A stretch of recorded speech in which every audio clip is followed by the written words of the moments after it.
역대상 26장 12절부터 19절까지의 말씀입니다. 이 말씀을 제가 봉독해 올립니다. 이상은 다 문지기의 반장으로서 그 형제처럼 직임을 얻어 여호와의 성전에서 섬기는 자들이라. 각 문을 지키기 위하여 그의 조상의 가문을 따라 대소를 막론하고 다 제비 뽑혔으니 셀레미야는 동쪽을 뽑았고 그의 아들 스가랴는 명철한 모사라. 모사를 위하여 제비 뽑으니 북쪽을 뽑았고 오베데돔은 남쪽을 뽑았고 그의 아들들은 곳간에 뽑혔으며 숫빔과 호사는 서쪽을 뽑아 큰 길로 통한 사르길 문 옆 곁에 있어 서로 대하여 파수하였으니 동쪽문에 레위 사람이 6이요 북쪽문에 매일 4사람이요 남쪽문에 매일 4사람이요 곳간에는 2씩이며 서쪽 뜰에 있는 큰 길에 4사람 그리고 뜰에 2사람이더라. 고라와 무라리 자손의 문지기의 직책은 이러하였더라. 아멘. 역대상 26장은 성전 출입을 통제하는 성전 문지기들과 또한 성전의 창고를 관리하는 레위인들 그리고 재판이나 행정 등과 같이 성전 봉사직 외에 직무를 담당할 레위인들에 관해서 기록하고 있습니다. 그런데 이 역대상 26장을 계속 읽어보니까 다윗이 레위인들을 조직할 때 가졌던 마음을 알 수가 있습니다. 그것은 바로 다윗은 하나님을 왕으로 모시고 하나님의 왕국을 건설했다는 것입니다. 먼저 성전에 문지기들을 세운 것이 그렇습니다. 다윗은 성전에 조직적으로 문지기들을 세웠습니다. 자, 문지기는 고라와 무라리 자손으로 이루어졌고요. 총 93명인데 성전 동쪽문에 6명, 북쪽문과 남쪽문에 각각 4명, 낭실 서편 큰 길에 4명, 낭실에 2명, 곳간 2곳에 각각 2명씩 도합 7장소에서 24명이 한조가 되어서 이 파수를 했습니다. 성전에 곳곳에 이렇게 파수꾼을 세운 것이죠. 자, 그런데 참 이상합니다. 이 문지기들의 직무에 뽑힌 사람들을 보면 이들은 레위인인데 다들 용사고 모사라고 합니다. 이 성전을 지키는 데에 무슨 용사이고 모사가 필요합니까? 이 성전은 예루살렘 한복판에 들어있잖아요. 그리고 그 성전을 본격적으로 지키려면 일반 군인들을 두는 것이 더 효과적이지 않겠습니까? 자, 그러나 다윗은 레위인으로 성전의 문지기들을 지금 삼고 있습니다. 그런데 레위인인데도 용사들이에요. 자, 또한 다윗은 성전의 곳간을 관리하는 사람들도 세웠습니다. 그리고 언제 이들이 성전의 곳간에 이 예물을 드리는가 봤더니 그들이 싸울 때에 노력한 것들 중에서 구분해서 성전에 드린다는 것입니다. 자, 그리고 그 돈으로 성전을 개소하기도 하였다라고 하죠. 자, 그러니까 성전을 관리하는 데에 별도의 재정이 그 성전에서 성전 곳간을 통해서 운영이 되고 있다라는 것입니다. 자, 그리고 다윗은 다른 레위인들로 이 재판관들을 세우고요. 또한 요단 서쪽에는 1700명 그리고 요단 동쪽에는 2700명의 용사를 세워서 여호와의 모든 일과 왕을 섬기는 직임을 맡은 자들을 주었다라고 합니다. 자, 이 사람들은 아마 성전세들을 거두고 또한 말씀을 가르치고 치안을 담당하는 요즘에 경찰 및 사법 공무원과 같은 일들을 했을 거라고 여겨집니다. 자, 이 모든 것들을 한번 조합해 보겠습니다. 자, 다윗은 레위인들로 성전을 지키게 했고요. 그 재정을 거두고 집행을 했습니다. 자, 그리고 레위인들로 재판을 하게 하고요. 하나님의 일과 왕의 일을 또 담당하게 했습니다. 자, 이게 다 무엇을 보여줍니까? 다윗은요, 그의 나라 안에, 이스라엘 안에 이 레위인들을 통해서 완전히 독립된 하나님의 나라를 지금 세운 것입니다. 레위인들의 수호를 받는 왕궁과 같은 성전, 자, 그리고 레위인들이 주관하는 재정, 그리고 레위인들을 통해서 하나님의 뜻대로 재판이 일어나고 백성의 삶의 깊은 곳까지 하나님의 통치가 일어날 수 있도록 레위인들을 배치시킨 것입니다. 자, 그리고 다윗은 이렇게 레위인들을 통해서 하나님의 나라를 건설한 것은 바로 오늘날에 우리들 구원받은 사람들이 하나님을 왕으로 모시고 하나님의 뜻대로 재판을 하고 다스리며 하나님의 왕국을 꾸려가는 것을 미리 보여준다라고 할 수 있겠습니다.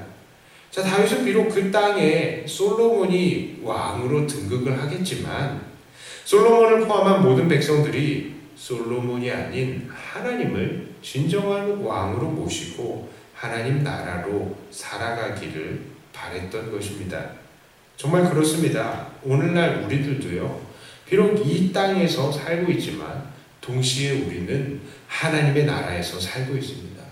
하나님은 오늘 우리들의 왕으로, 진정한 왕으로 좌정해 계십니다.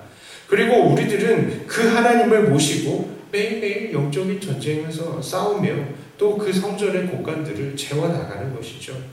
또한 하나님의 뜻대로 우리의 삶을 판단합니다. 하나님의 뜻 안에서 우리가 살려고 노력을 합니다. 자, 그리고 하나님의 뜻이 땅 끝까지 미쳐질 수 있도록 세상에 사람들을 파송하는 것이죠. 참 많이 비슷한 거예요. 그러니까 다윗이 그 왕국을 하나님의 그 나라에다가 하나님의 왕국을 만들었듯이 우리도 이 세상에서 하나님의 왕국을 지금 세우고 있는 것입니다. 자, 그렇다면 우리는 어떻게 살아야 하겠습니까? 첫째로요, 우리는 정말로 하나님을 우리의 왕으로 모시고 하나님의 왕국 속에서 살기를 즐거워해야 하는 것입니다. 다윗이 그의 왕국 속에서 하나님의 왕국을 세우기를 즐거워했던 것처럼 오늘 우리도 우리나라 안에 하나님을 정말로 왕으로 모시고 하나님의 뜻이 우리의 삶을 지배하고 판단할 수 있도록 날마다 우리의 삶을, 우리의 모든 욕심들을 내어 드려야 되겠습니다. 자, 두 번째로 우리는 하나님의 나라를 세워가기 위해서 서로 협력해야 합니다. 오늘 다윗은 레위인들에게 각각의 임무들을 부여하면서 골고루 하나님의 업무를 맡아볼 수 있도록 했습니다. 우리들도요, 하나님의 교회로서 서로 협력해야 합니다. 나만 수고를 피하겠다고 하거나 아니면 나만 공을 세우겠다는 자세들은 다 버리고요, 그저 함께 협력하면서 공평하게 하나님의 나라를 세워나가야 하는 것입니다. 세 번째로 우리는 땅 끝까지 하나님의 나라가 되도록 해야 합니다. 다윗은 전국의 레위인들을 4,400명이나 파송하여서 하나님의 일과 왕의 일이 진행이 되도록 했습니다. 하나님의 뜻이 모든 백성들의 삶 속에서 깊이 전달이 되고 이행이 되도록 도운 것입니다.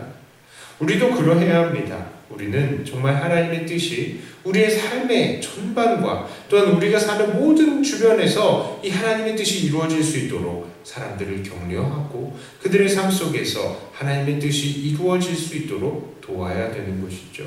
땅 끝까지 사람들을 파송하여서 주의 복음이 증거가 될 수 있게 해야 되고 그 사람들의 삶 속에서 하나님의 뜻이 이루어지게 해야 되는 것입니다.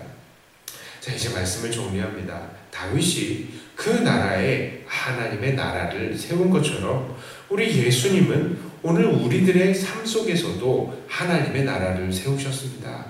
그러므로 우리는 이렇게 우리의 삶에 세워진 하나님의 나라를 누리면서 하나님을 왕으로 모시고 서로 협력하며 땅끝까지 복음을 증거해야, 그래서 증거하는 그런 하나님의 나라가 온전히 설 수 있도록 해야 합니다. 이렇게 이 세상을 살지만 하나님의 나라를 풍성하게 누림을 통해서 매일의 삶이 천국의 삶이 되는 저와 여러분들의 삶이 되시기를 주님의 이름으로 축복합니다. 기도합니다. 하나님 아버지, 하나님께서는 다윗을 통하여서 이스라엘의 하나님의 나라가 세워지기를 또 계획하시고 진행이 되게 하셨습니다. 오늘날에도 하나님께서는 마찬가지로 우리의 이 세상 속에서도 하나님의 나라를 이미 세우신 줄을 믿습니다. 하나님, 우리가 이 사실을 오늘도 고백하고 하나님을 진정한 왕으로 모셔드리는 우리의 삶을 살 수 있게 하여 주시옵소서.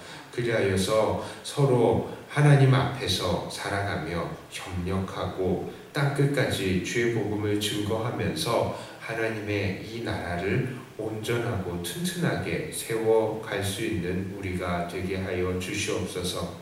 하나님, 우리가 구원받으며 하나님 왕국의 백성이 되었으니 분명히 우리를 통하여서 하나님의 나라가 또 이루어진 데에 또 하나님께서 우리를 사용하실 텐데, 하나님 우리를 통하여서 쓰시기를 원하시는 그 자리에 우리가 정말 하나님 앞에 겸손하게 엎드릴 수 있게 해주시고 영광스럽게 쓰임받는 우리들이 다 되게 하여 주시옵소서. 땅끝까지 주의 복음을 증거하며 예수님의 그 이름을 증거하며 하나님의 나라를 온전하게 세우는 우리들이 되게 하여 주시옵소서. 오늘은 또한 주일입니다. 온전히 하나님 앞에 예배로 기쁨으로 하루를 살아가는 우리들이 되게 하여 주시고, 하나님 어서 이 모든 보건상의 문제들이 해결이 되어서 우리 모든 성도님들이 함께 모여서 힘차게 또 찬양하고 하나님 앞에 즐거워할 수 있는 날이 속히 오게 하여 주시옵소서. 연약한 지체들의 건강을 하나님께서 돌보시고 우리의 자녀들도 하나님께서 그 앞길들을 인도하시고 지켜주시옵소서. 감사를 드립니다. 우리 주 예수님 이름으로 기도드리옵나이다. 아멘.